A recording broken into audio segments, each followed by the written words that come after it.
मेरे गुरु महेश्वर शिव को मेरा प्रणाम है।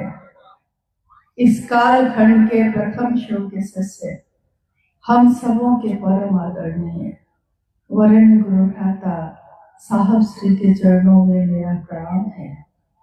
शक्ति स्वरूपा माँ नीलम आनंद जी के चरणों में मेरा प्रणाम है। और सुनसरी जिला के इस स्थान पे इनरवा में आप सभी गुरु भाई गुरु बहन के चरणों में मेरा प्रणाम है। आप सब मेरा प्रणाम स्वीकार करें।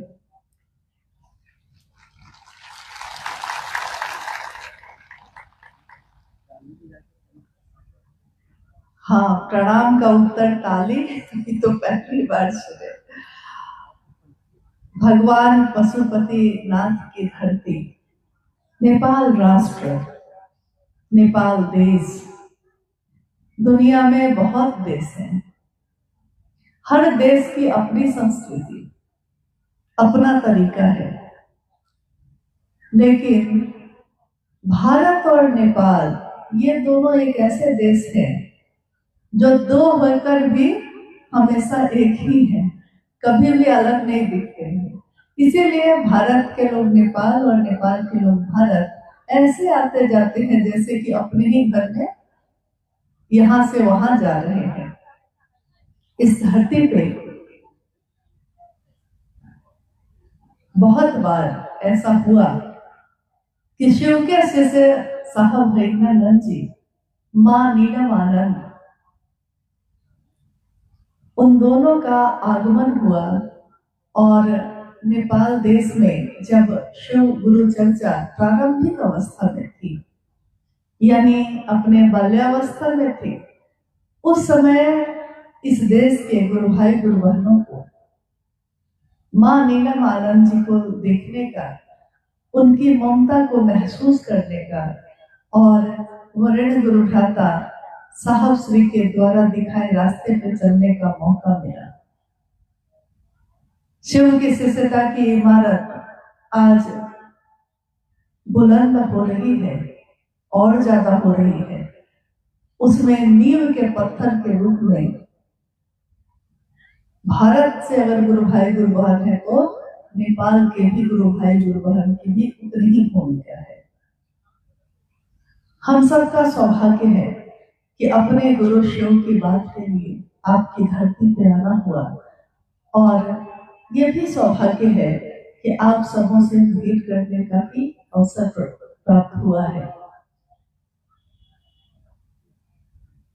कोई भी भजन, कोई भी गीत, कोई भी शिव की चर्चा जब हम आप बोलते हैं या सुनते हैं तो उसमें उस भाव को महसूस करते हैं, क्योंकि अगर बिना भाव के, बिना दिल के किसी बात को कहा जाए उसका प्रभाव नहीं होता।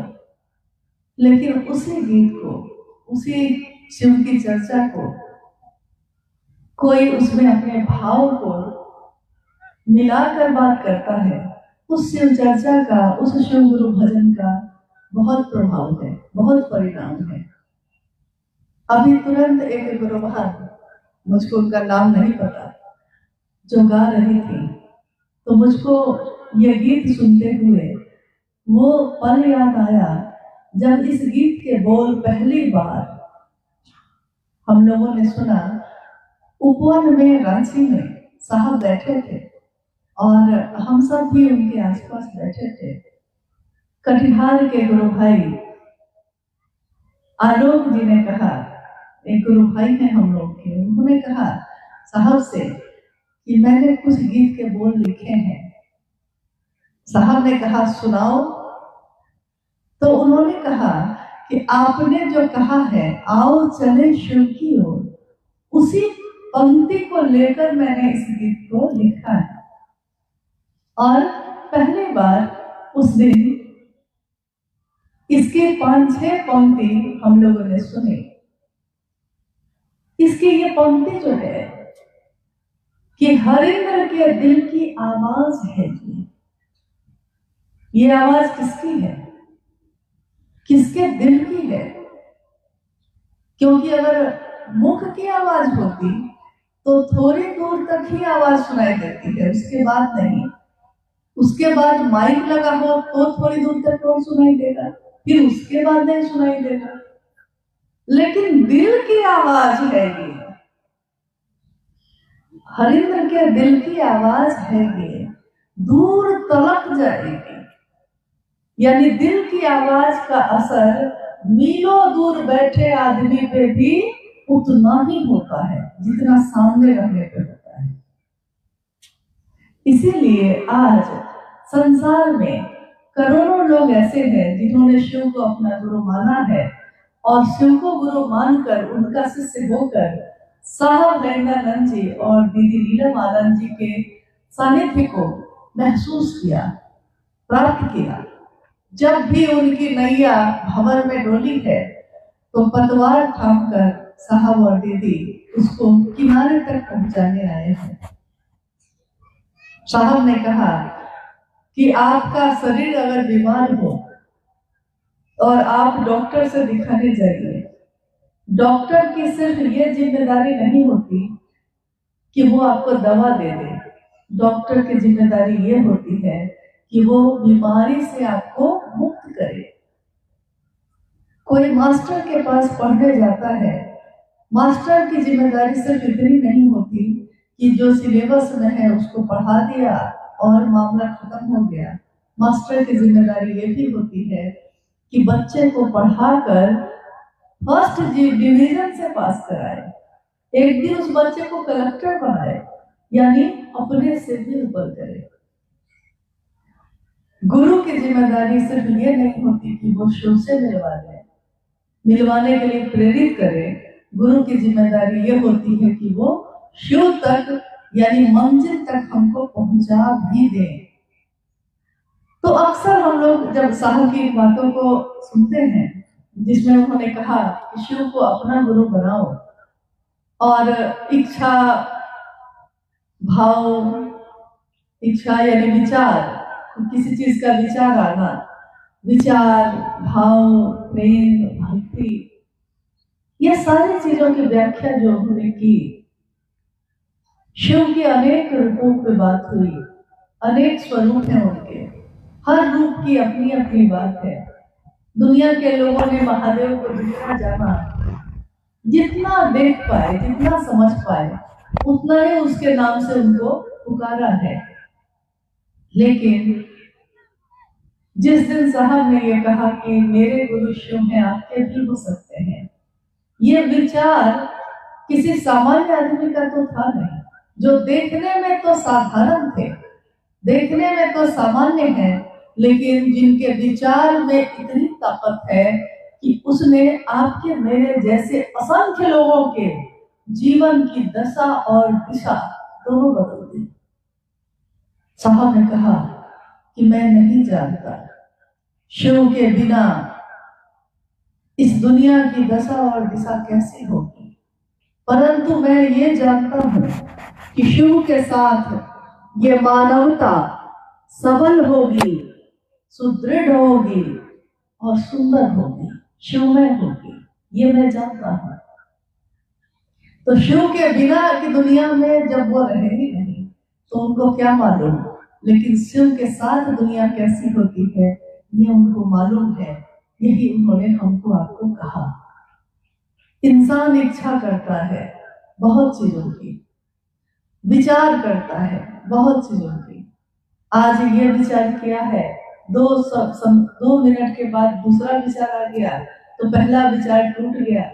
अभी सोचा था कि यहाँ जाएंगे, तब तक किसी ने आके कहा कि चलो ना आज उधर चलते हैं, देखिए विचार टूट गए। कोई कहता है कि वहां बहुत अच्छी चीज मिलती है, वहां चलो, वहां जाने का सोचा ही था कि तब तक घर में कोई आ गया तो जाने का विचार किया था, लेकिन विचार टूट गया। विचार इतना कमजोर होता है इंसान का, एक सामान्य इंसान का, कि दूसरी बात के आते ही टूट जाता है। लेकिन अगर एक विशेष दिशा में ये विचार बार बार आता रहे, हे शिव आप मेरे गुरु हैं, मैं आपका शिष्य हूँ, मुझ शिष्य पर दया कर दीजिए। अगर ये विचार बार बार एक ही दिशा में हमारे मन को धकेलता रहे, दोहराता रहे, तो एक दिन ये विचार गहरा हो जाता है और विचार भावों में बदल जाता है। विचार मस्तिष्क का हिस्सा होता है, दिमाग का। दिमाग से भी कुछ रिश्ते बनते हैं संसार में। जब हम व्यापार करते हैं, जब हम दुकान चलाते हैं, जब हम दुनिया में जगत को बेचते और जगत को खरीदते हैं, तब हम दिमाग से काम करते हैं। लेकिन दिमाग के रिश्ते अस्थायी नहीं होते और असंख्य रिश्ते ऐसे हैं जो दिल के होते हैं। दिल के रिश्ते अस्थायी होते हैं। क्यों होते हैं ऐसे? क्योंकि बनते तो वो रिश्ते भाव से ही है।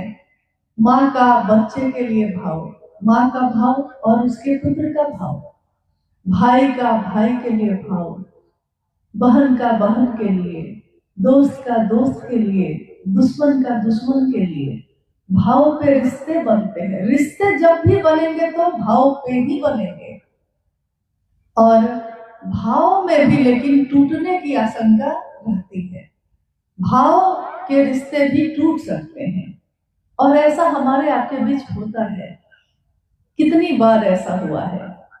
20 साल 30 साल से पति और पत्नी हैं, मन नहीं मिला, प्रेम नहीं हुआ और एक दिन आप सुनते हैं कि तलाक हो गए।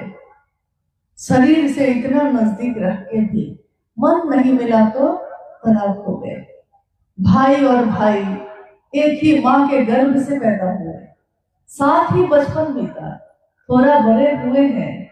जमीन के एक छोटे से टुकड़े के लिए भाई और भाई में ऐसी दुश्मनी हो गई कि रिश्ते टूट गए। हैं तो भाई, लेकिन एक दूसरे के घर भी नहीं जाते, देखते भी नहीं एक दूसरे को। यानी भाव भी टूट सकते हैं। गुरु और शिष्य का रिश्ता भी भाव पे ही बनता है, लेकिन इसमें भी टूटने की आशंका बनी रहती है। इसीलिए हमारे आपके जीवन में अगर कोई घटना होती है तो कितनी बार ऐसा होता है कि हमारा मन ये सोचने लगता है कि महादेव आप भी मेरे हैं कि नहीं है, महादेव आप भी मेरे गुरु हैं या नहीं है। साहब ने कहा कि जिस दिन मैंने शिव को अपना गुरु माना था, मुझको कोई विश्वास नहीं था और मैंने तो बहुत छोटी चीज के लिए माना था।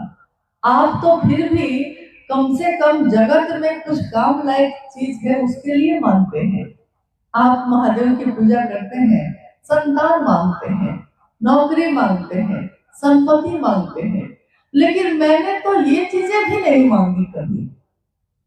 उन्होंने कहा कि मेरे पिता एक सरकारी पदाधिकारी थे, तो घर में पैसे की और सुविधा की दिक्कत नहीं थी, गाड़ी घोड़ा सब था, तो कोई दिक्कत नहीं थी। तो ये मांगने में क्यों जाता? संतान में क्यों मांगता? क्योंकि मेरा तो विवाह ही नहीं हुआ था उस समय तक। विवाह होता तब न संतान मांगता, वो भी मांगने नहीं गया। तो आखिर मैंने शिव से क्या मांगा था उस दिन? उन्होंने कहा कि मैंने शिव से भगवान समझ के वो गुरु माना उनको, और कितनी छोटी चीज की मांग की उस समय। क्या सोचा था मैंने तो कहा था महादेव चमत्कार सीखेंगे जिसका कोई मोल नहीं इस धरती पे। मैं तो वो सोचकर गया था, और गया भी किस मन से? आपका मन तो फिर भी विश्वास करता है, मेरा मन तो इतना हताश था, इतना निराश था कि मैंने बहुत हताश मनोदशा में बिना विश्वास के, बिना श्रद्धा के, संशय ही संशय था मन में, और तब शिव को अपना माना था। लेकिन गुरु ने तो किया कमाल। साहब ने कहा कि मेरे मन को विश्वास नहीं था कि भगवान भी है, कि महादेव आप भी हैं, शरीर में तो आप हैं नहीं, आप सिखाइएगा कैसे? मैंने 3 शर्तें भी लगा दी, आप सिखाइएगा कैसे? लेकिन गुरु शिष्य के शर्तों के अधीन आए। साविधि विधि के साथ नमः शिवाय का प्रवेश उनके सांसों में हुआ। गुरु की दया का प्रत्यक्ष अनुभव उन्होंने मधेपुरा की धरती जब सिंहेश्वर में प्रसाद चढ़ाने वाली घटना हुई थी, उस समय उन्होंने किया कि कुछ भी नहीं आता था और बस इतना ही कहा था कि बूढ़ो तू इज्जत रखिएगा, और महादेव ने उनकी इज्जत रखी। किस तरह उन्होंने महसूस किया कि वो महादेव दिखता नहीं है, लेकिन उसकी दया ना हो तो आपके जीवन में कुछ भी घटित नहीं हो सकता। आकाशवाणी हुई, गुरु आदेशित कर्म आया। उस पर भी साहब ने कहा, मेरे गुरु शिव ने मात्र मुझको इतना कहा है कि तुम जो करते हो दूसरों को करने के लिए कहना। उन्होंने ये नहीं कहा था कि अगर लोग अलग अलग धारा की बात करने लगेंगे तो तुम क्या करोगे। लोग अगर महादेव की बात करके महादेव को ही बेचने लगेंगे तो तुम क्या करोगे। लोग अगर महादेव की बात करके अलग अलग तरीका अपनाने लगेंगे तब तुम क्या करोगे। साहब ने कहा, मेरे गुरु शिव ने मुझको कुछ भी नहीं बताया, क्या करोगे। उन्होंने बस इतना कहा था कि मैं जो कहता हूं सो करो, तुम जो कर रहे हो दूसरों को करने के लिए कहना। गुरु के आदेश में कितना बल होता है। गुरु के आदेश में इतना बल है, इतना बल है कि शिवेच्छा बलि यसी, शिव की इच्छा में ही बल है। ये शिव की इच्छा हुई तब वो गुरु हुए हैं। गुरु की कुर्सी पे तो वो हजारों साल से थे। अभी आपने सुना अनु भैया जब अपनी चर्चा में बोल रहे थे, उन्होंने कहा कि जब सभ्यताओं की खुदाई हुई, उसमें सबसे पहले एक प्रतीक के रूप में पत्थर पे बना हुआ जिसपे एक देवता का चित्रण था और उसपे प्रोटो शिव, उसको यानी शिव का प्रतीक कहा गया। पहला नाम ही आया था शिव का उस समय, पशुपति, यानी आपके जो पशुपति हैं जिनकी पूजा हमारे आपके घरों में होती है, प्राचीनतम देवता माने गए। महादेव उनका नाम हुआ था। शिव, शंकर, शंभु, नीलकंठ, नटराज, फिर उनके अनेक रूप हुए। शिव की अवधारणा की बात जब भी धरती पे होती है, आज तक इस दुनिया में, इस ब्रह्मांड में कोई नहीं ऐसा हो सका जिसने कहा हो कि हाँ मैं शिव को जानता हूं या मैं शिव के तत्व को समझता हूं। जब हम बात करते हैं कि ये शिव कौन है, भगवान है, महादेव है, मेरे गुरु है, क्या है तत्व इनका, क्या है ये।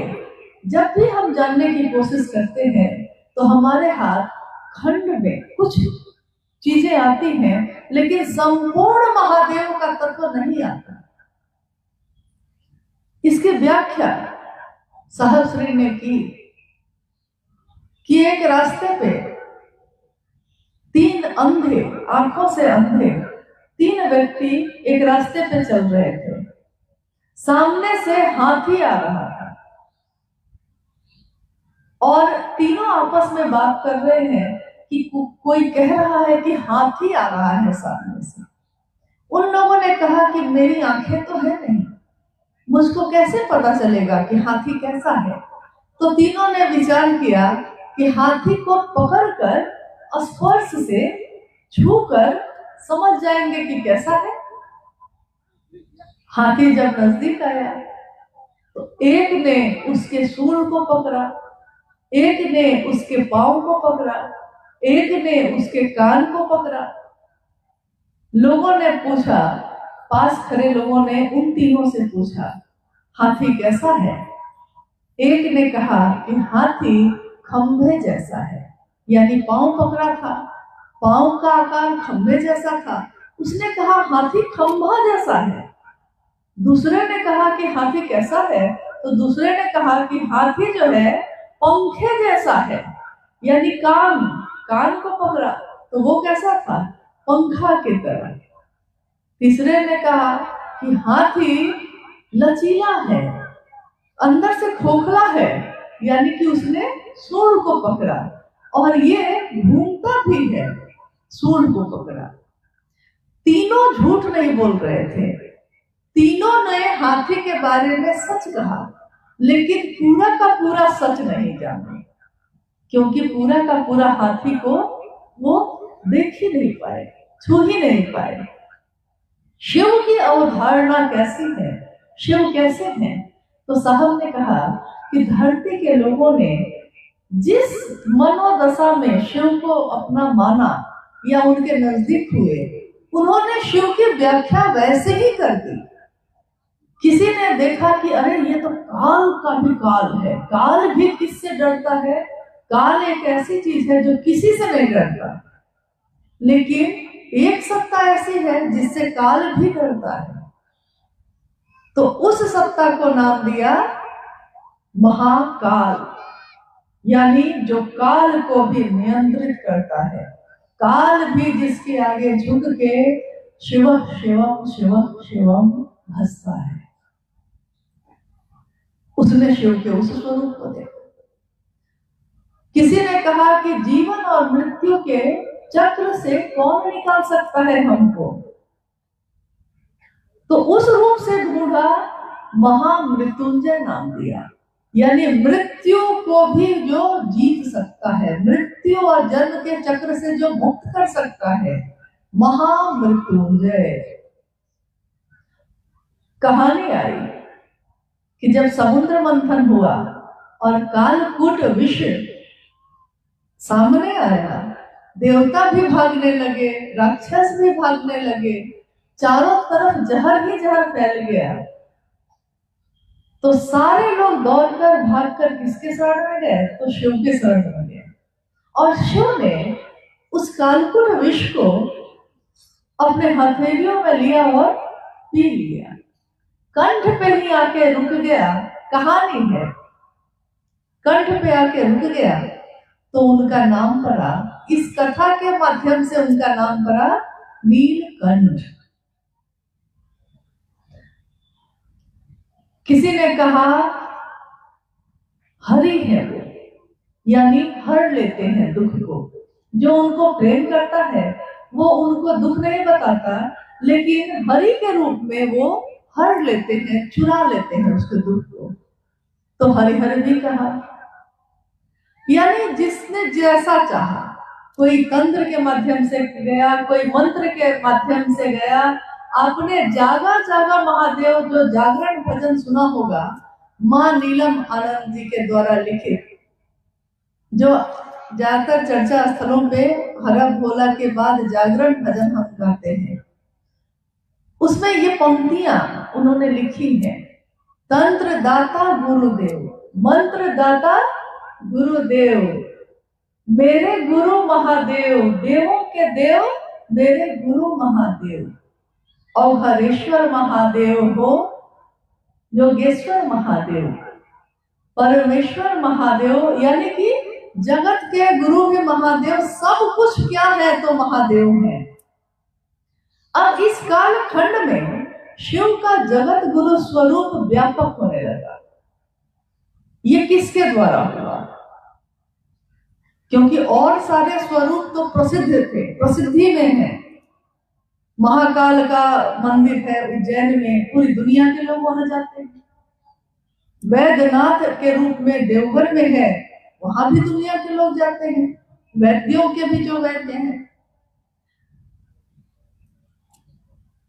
हर स्थान पे, यहाँ नेपाल में पशुपतिनाथ के रूप में पूरी दुनिया के लोग यहाँ आते हैं। यानी शिव के दान दाता अनेक स्वरूप हुए और दुनिया के लोग उन रूपों से जुड़े, प्रसिद्ध भी हुए गुरु। जगत गुरु का स्वरूप भी उनका तो उसी समय से था ना, हजारों साल पहले से था, लेकिन उस रूप से लोग जुड़े ही नहीं। या तो किसी ने बताया नहीं, कोई रास्ता दिखाने वाला नहीं था, कोई समझाने वाला नहीं था। लोग भी जो मिले हम लोगों को, तो उन लोगों ने तो यही समझाया कि अरे महादेव है वो, देवों के देव हैं, इतने बड़े देवता हैं, देवता से भी ऊपर हैं, और हम और आप तो सामान्य हैं, अति सामान्य हैं। तो कहाँ महादेव और कहाँ हम? एक दिन साहब ने यही वाक्य महादेव को संप्रेषित किया था। महादेव कहाँ आप? और कहा मैं एक नाली का कीड़ा, कहा आप हैं और कहा एक नाली का कीड़ा मैं। और साहब ने कहा यह घटना उपवन में हुई थी, जब संप्रेषण में ये आया था। उन्होंने जब ये कहा, थोड़ी देर बाद उन्होंने कहा कि उत्तर आ गया। हम लोगों ने पूछा क्या उत्तर आया? साहब ने कहा उत्तर तो बहुत छोटा आता है ना उनका। उत्तर आया है कि नालियां भी शिवलिंग को जाती हैं, नालियां भी मंदिर को जाती हैं।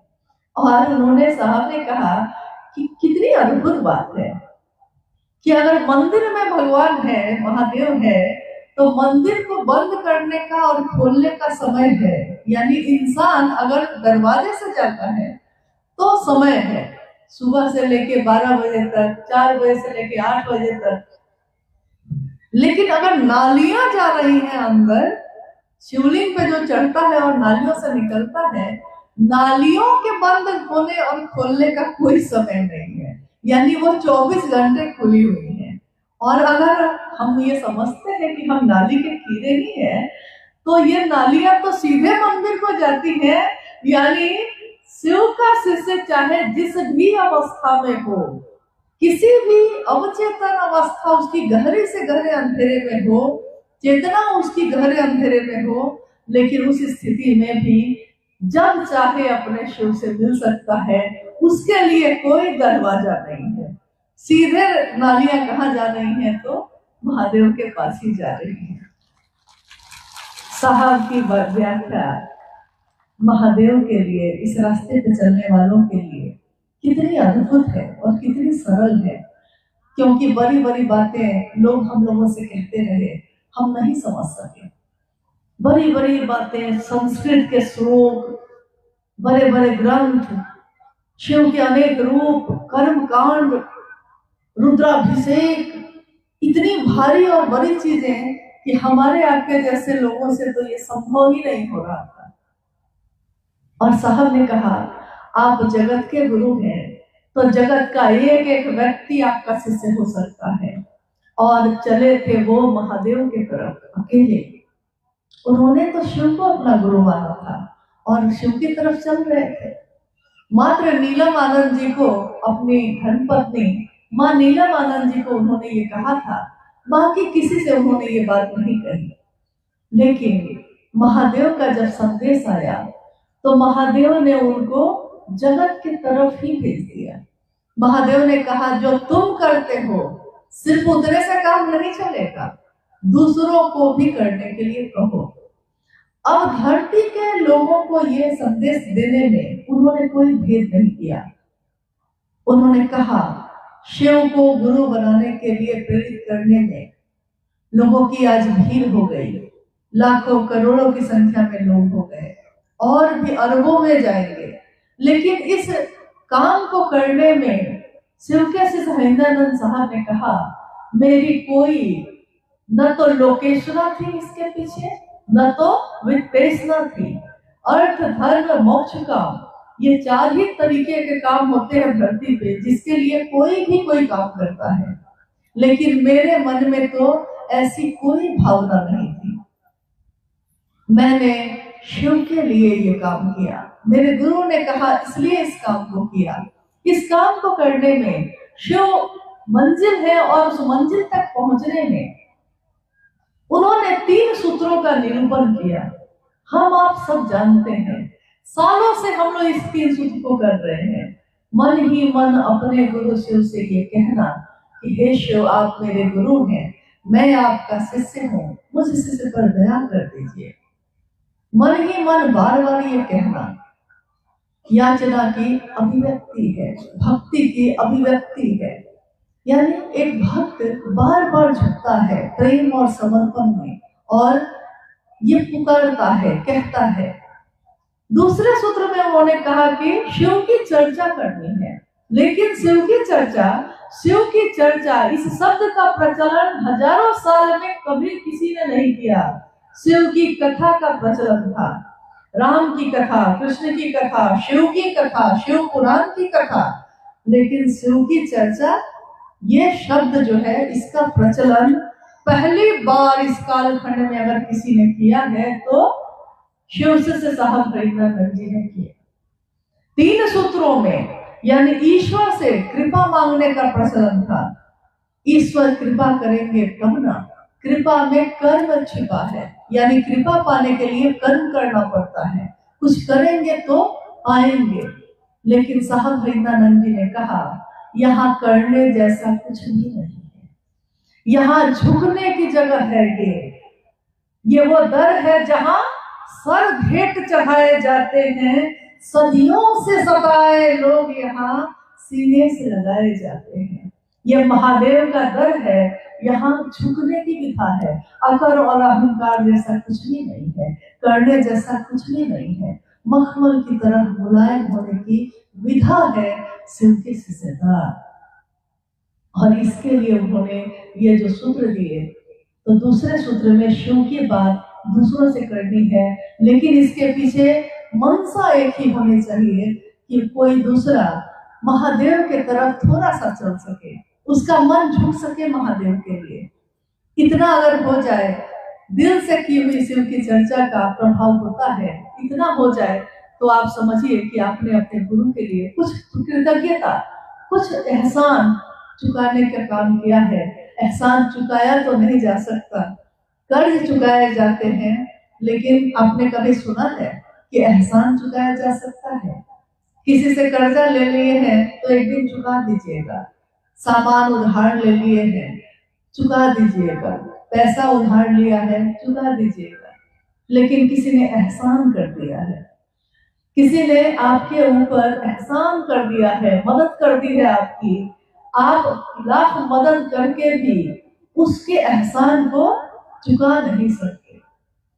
तो हम अपने साहब के लिए यही कहते हैं कि तेरे एहसान का बदला चुकाया जा नहीं सकता, प्यार इतना किया तुमने कि भुलाया जा नहीं सकता।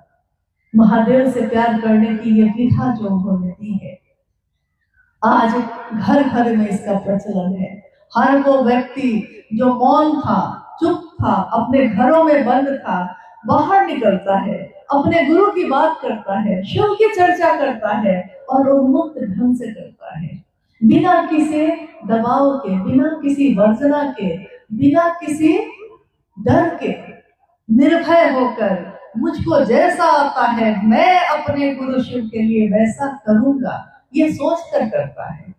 उसको कहीं भय नहीं, वो बोल सकता है, कह सकता है, सुन सकता है। इसलिए घर घर में आज शिव की चर्चा का प्रचलन तेजी से बढ़ता ही जा रहा है। इसमें एक ऐसा तरीका साहब ने कहा जिसमें कोई नियम नहीं, कोई वर्जना नहीं, कोई भी किसी भी स्थिति में इस काम को कर सकता है।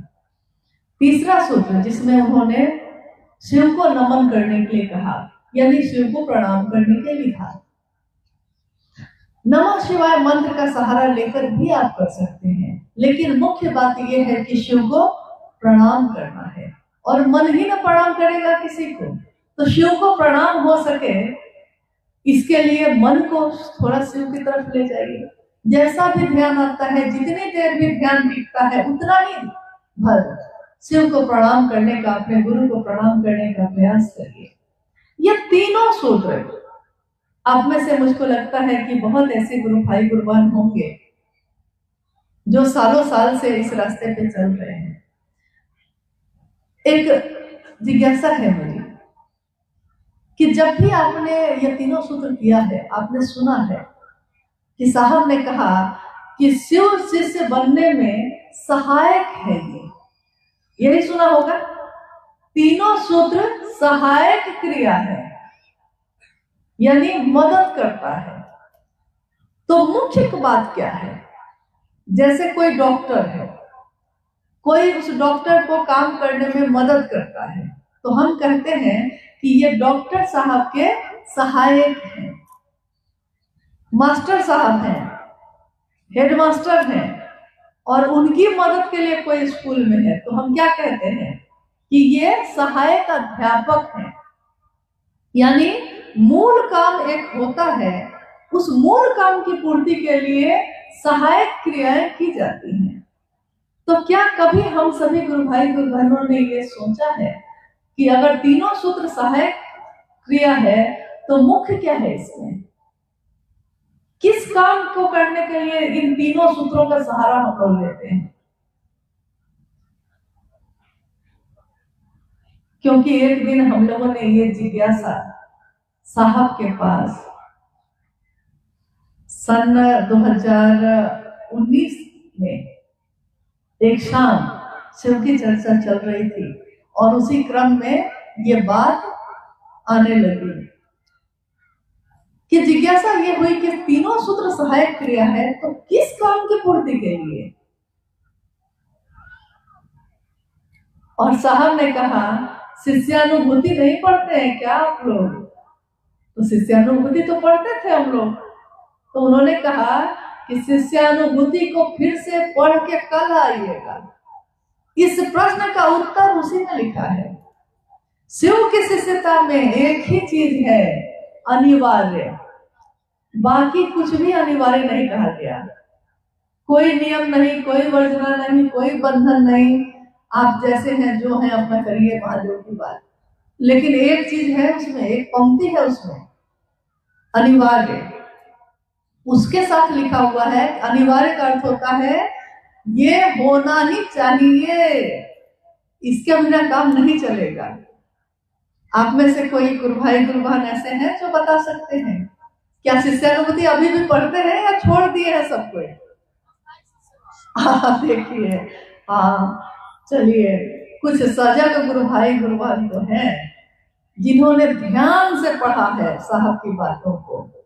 और ये वो लोग हैं जिनके बारे में साहब ने कहा है कि कुछ ऐसे लोग होंगे जो मेरे हर बात को प्रकट करेंगे, बताएंगे, समझाएंगे, जिन्होंने सुना है मेरी बातों को गौर से, जिन्होंने पढ़ा है मेरी बातों को गौर से। शिष्यानुभूति में एक पंक्ति है, शिष्य का अस्थाई शिष्य भाव होना अनिवार्य है। यानी अस्थाई, हमेशा के लिए हो जाए, बदले नहीं। विचार टूट सकते हैं, भाव टूट सकते हैं, लेकिन अगर प्रेम तक ये मामला पहुंच गया, यानी भाव भी गहरे हो गए, प्रेम बन गया। अब प्रेम बदलता नहीं है, चाहे वो मीरा का कृष्ण से हो जाए, चाहे वीर का रांझा से हो जाए, चाहे लैला का मजनू से हो जाए, चाहे शिव शिष्यों का शिव से हो जाए। प्रेम हो जाए तो बदलता नहीं है। दुनिया इधर की उधर हो जाएगी, लेकिन प्रेम कर लिया है तो बदलेंगे नहीं। एक पंक्ति है बड़ी सुंदर, जो साहब की चर्चा चल रही थी, उसमें साहब ने कहा था, उस समय कहा कि मुझे इसका डर नहीं है कि बदल गई है दुनिया, कि दुनिया तो बदलती रहती है हमेशा, कभी कुछ कहती है, कभी कुछ कहती है। आज अपना बन के आती है, कल उसी को हम पे ही विश्वास नहीं होता।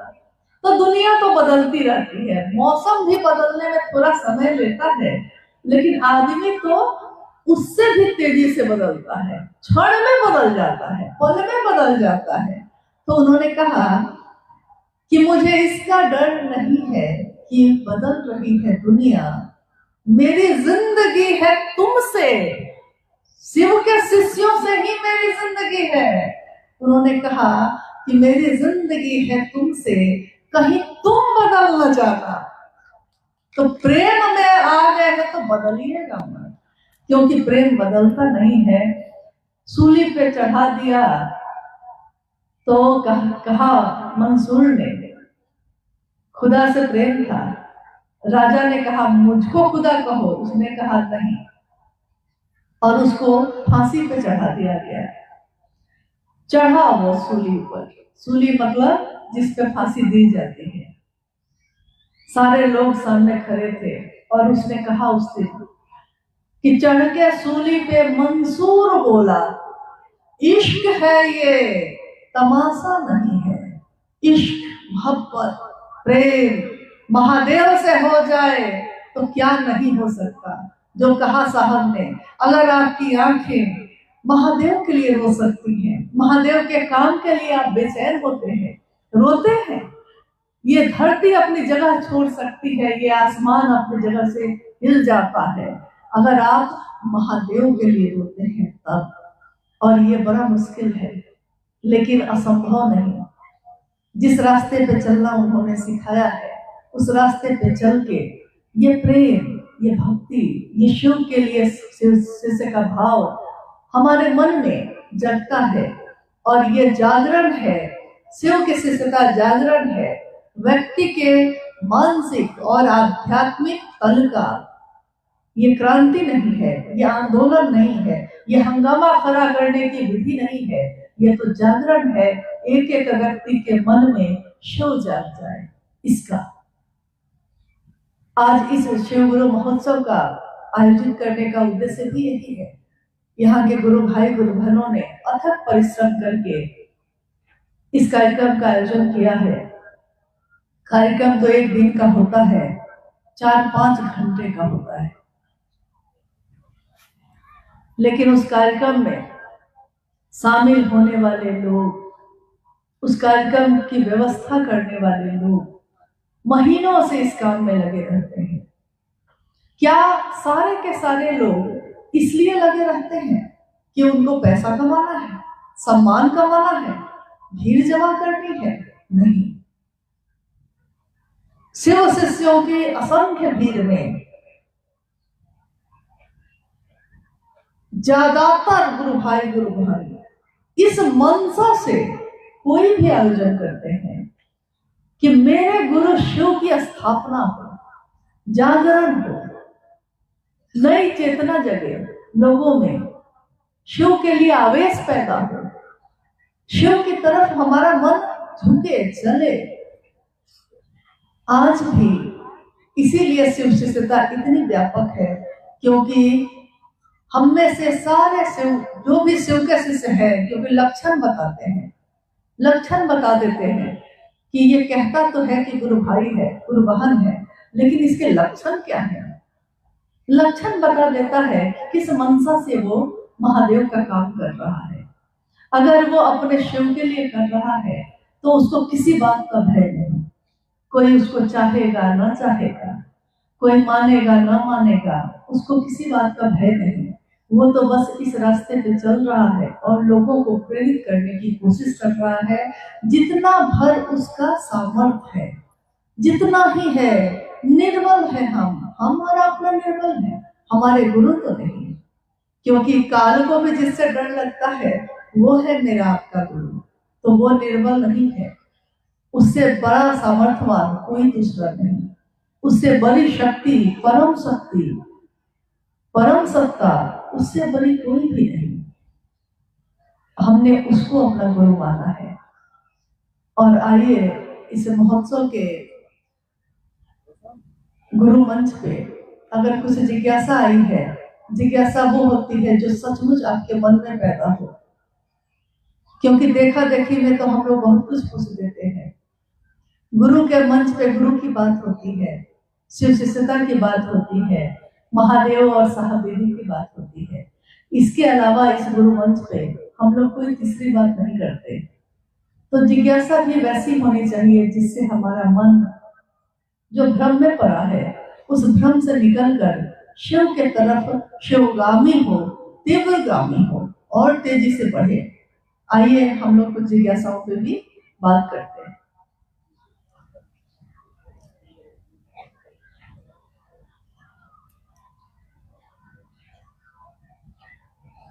नहीं है जिज्ञासा? जिज्ञासा है। हाँ, शिव को तो सभी मानते हैं। हाँ ले। जिज्ञासा है, शिव को तो सभी मानते हैं, तो फिर शिव को गुरु बनाने की बात क्यों किया जा रहा है? शिव को तो सभी मानते हैं, महेश्वर के रूप में, महादेव के रूप में शिव को तो पूरी दुनिया के लोग मानते हैं। लेकिन गुरु मानने की बात साहब ने इसलिए कही क्योंकि उन्होंने देखा कि वो शिव तो जगा हुआ है, धरती के लोग ही सोए हुए हैं। महादेव से मांगते तो हैं, मतलब निकल गया तो फिर पहचानते नहीं है। मतलब मनोकामनाओं की पूर्ति के लिए महादेव के पास जाते हैं, लेकिन मनोकामना पूरी हो जाए तो फिर महादेव कहाँ और हम कहाँ, फिर अपने खुशी में डूब जाते हैं। फिर दुख आता है, आएगा ही। सुख आया है तो दुख भी आएगा, दुख आया है तो सुख भी आएगा। तो फिर से उस बात में जब पढ़ते हैं तो फिर महादेव याद आते हैं। तो महादेव के रूप में, ईश्वर के रूप में उनसे हमारा आपका यही रिश्ता है। ये रिश्ता बड़ा कमजोर है, बहुत कमजोर डोर है इसकी, टूट जाती है हर बात पे। साहब ने कहा उसी शिव को जो भगवान है, वो गुरु है, उनको अपना गुरु मानो। जो गुरु का काम करता है उसी को गुरु मानिएगा। आप कहिएगा हमको जरूरत नहीं, मेरे पास तो सब कुछ है, नौकरी है, संतान है, समृद्धि और संपत्ति है, हम क्यों मांगे, मेरे पास कुछ नहीं होगा तब ना। लेकिन ज्ञान के लिए इन चीजों का कोई मोल नहीं है।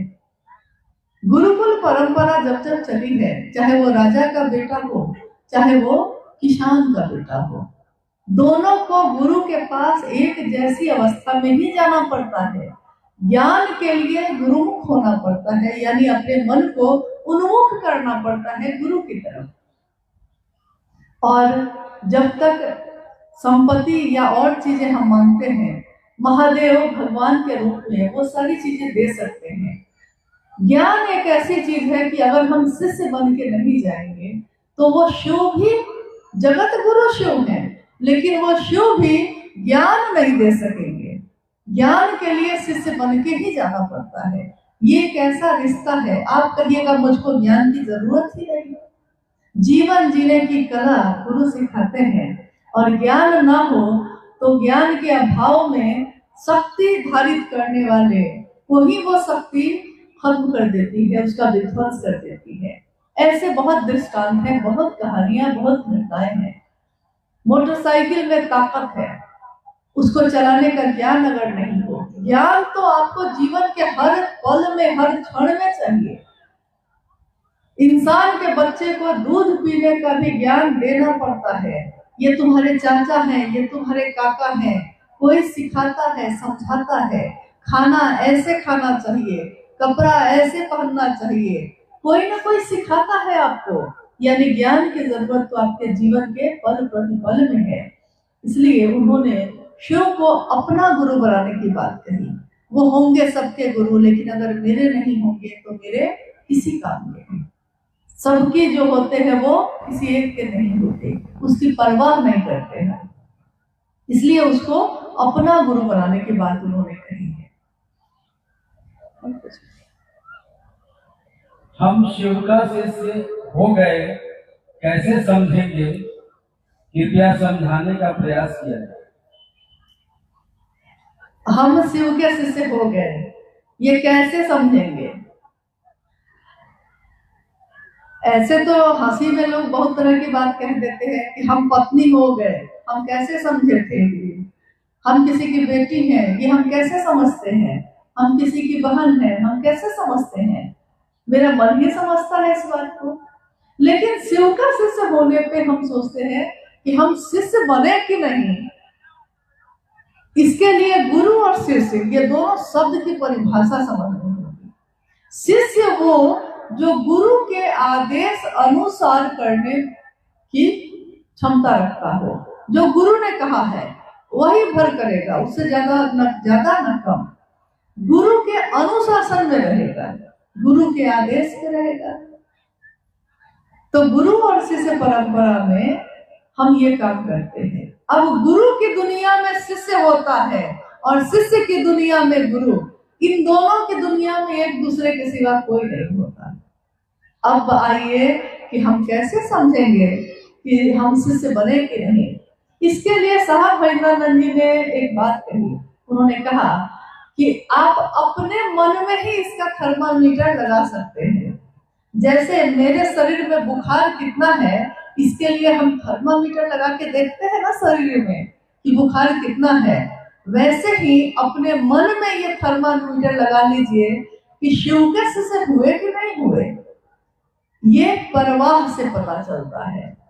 तो अगर 24 घंटे में, एक दिवा काल में, यानी 24 घंटे में आपका मन शिव की परिधि में कितनी देर रहता है, शिव के घेरे में कितनी देर रहता है, आपके मन में शिव का ध्यान कितनी देर रहता है, ये अगर आपने नाप लिया तो आपको इससे पता चलता है कि मैं शिव से हो भी रहा हूं कि नहीं।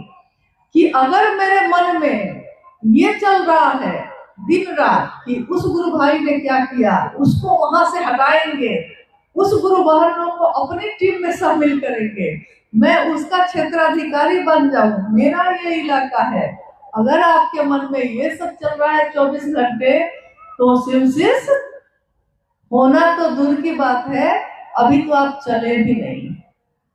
लेकिन अगर आपके मन में ये चल रहा है मेरे महादेव का काम हुआ कि नहीं, वहां गए कि नहीं भैया, हम नहीं जा सके, बीमार हो गए, लेकिन हम फोन से भी पूछ रहे हैं कि दीदी आप लोग गए कि नहीं, भैया आप लोग गए कि नहीं, यानी सजग है, मेरा मन जगा हुआ है।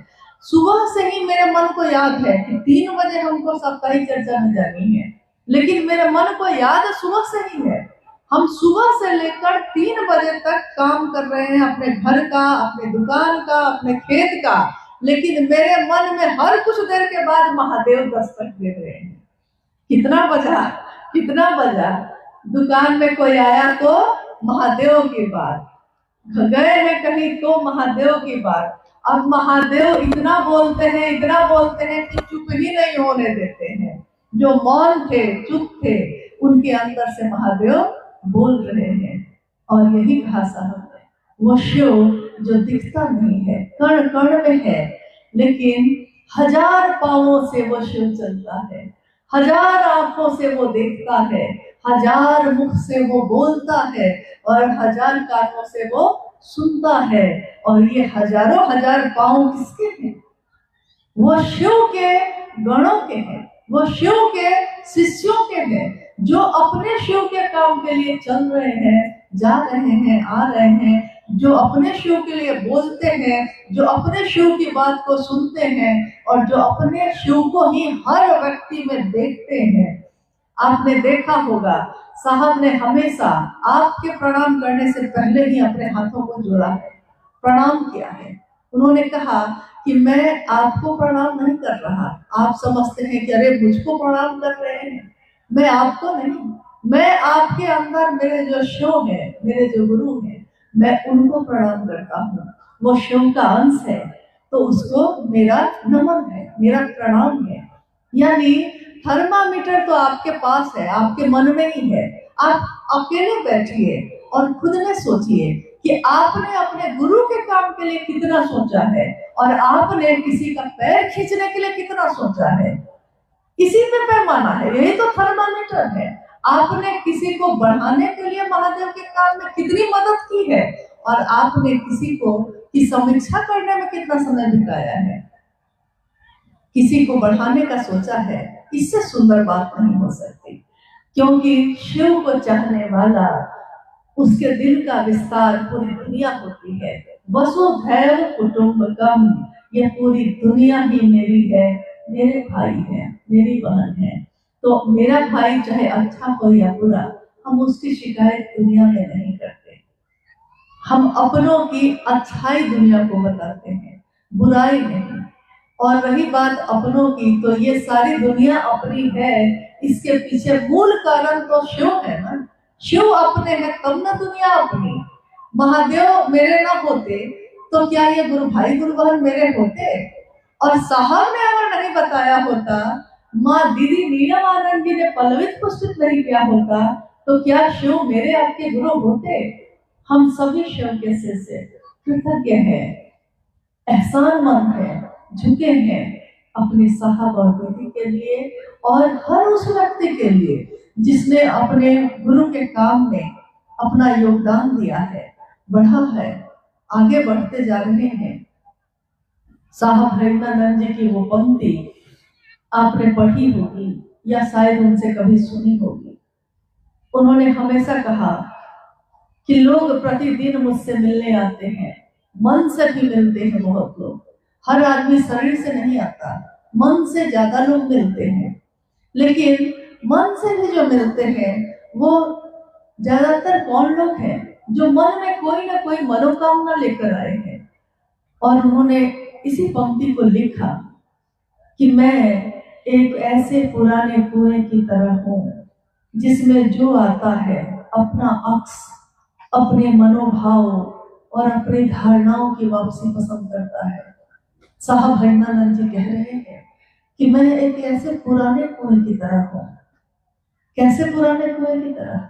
जिस कुएं में पानी भरा है, आपके जीवन की प्यास बुझा सकता है, आपको शिव बना सकता है, लेकिन हम उनसे मन से मिलते नहीं हैं। तो किस बात के लिए?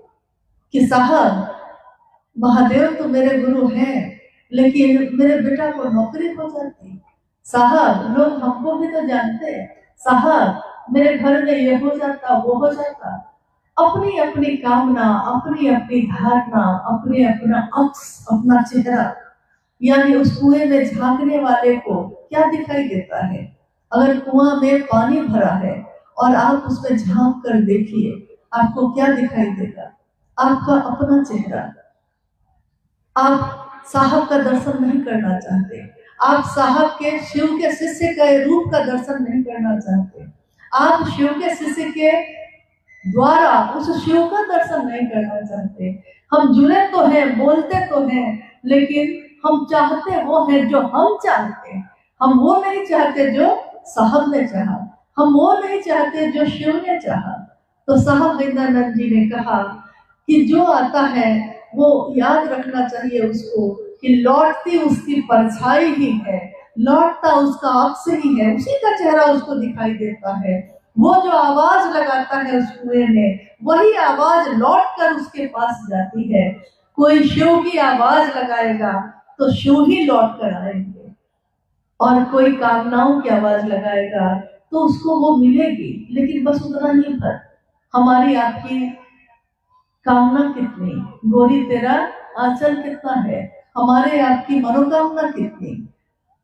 हम जिस दिन चाह लेंगे कि महादेव मेरे हो जाए, दुनिया के हो जाए, उस दिन आपकी ताकत अकेले की नहीं होगी। एक बूंद की ताकत ज्यादा नहीं होती, एक पानी के बूंद की कोई ताकत नहीं, लेकिन वो पानी की बूंद अगर एक कटोरी के पानी में मिल जाए तो अब उसकी ताकत उस कटोरी भर पानी की तो है। अगर वो झरने में मिल जाए तो पहाड़ के झरने की ताकत है अब उस बूंद की, और वो समंदर में मिल जाए तो समंदर की ताकत है उसकी। वो एक बूंद था जरूर, लेकिन वो बूंद मिल गया समंदर में, तो अब उसकी सामर्थ्य समंदर जैसी है। जो शिव का शिष्य अपने शिव के लिए लोगों से मिलता है, काम करता है, चलता है गुरु कार्य में, वो शिव से मिलता है और उसकी सामर्थ्य काम नहीं करती, लेकिन उसके गुरु की सामर्थ्य काम करती है।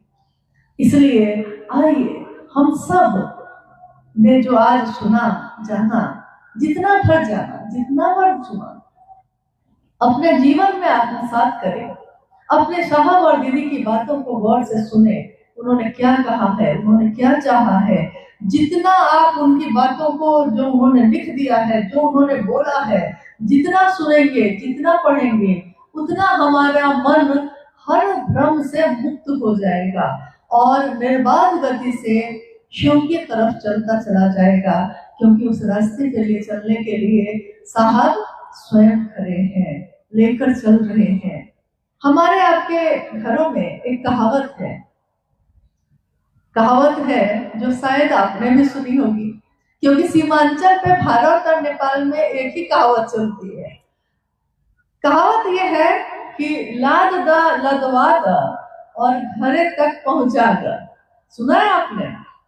लाद द लदवा द, अब घरे तक भी पहुंचा द।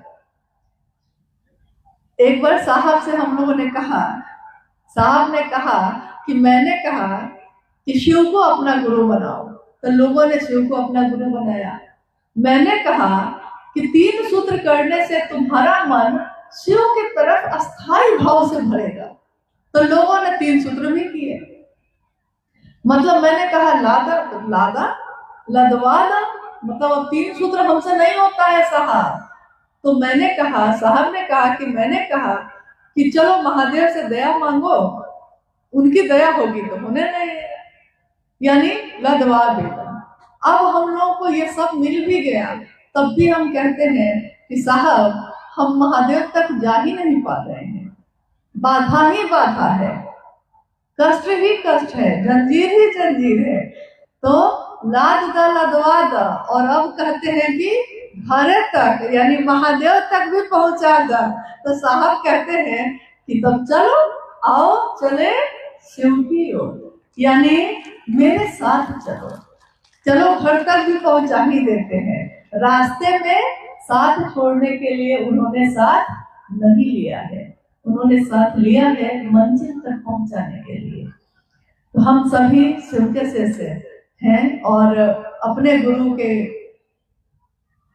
चरणों में ये याचना करते हैं, ये आशीर्वाद मांगते हैं अपने साहब और दीदी से कि वो हमारे जीवन को शिवमय करे, सुखमय करे, हमारे जीवन के कांटों को कुछ कम करे, हमारे कष्ट को कुछ कम करे, ताकि हम इस रास्ते पे और तीव्र गति से उनके साथ आनंद में डूबे हुए चल सके अपने महादेव के रास्ते पे। दुनिया में बहुत कुछ है लेकिन उसको देखने का समय नहीं, क्योंकि मीलों अभी मीलों हम सबको चलना है, अभी जाना है, अभी मंजिल बाकी है, अभी तो कारवां है, चल रहे हैं सब इस कारवां में, लेकिन इस कारवां को जाना कहाँ है? महादेव के पास। तो आइए हम सब एक दूसरे का साथ दें और अपने महादेव के काम में अपनी सहभागिता भी दें। आप सभी के चरणों में प्रणाम है, आप सबको मेरा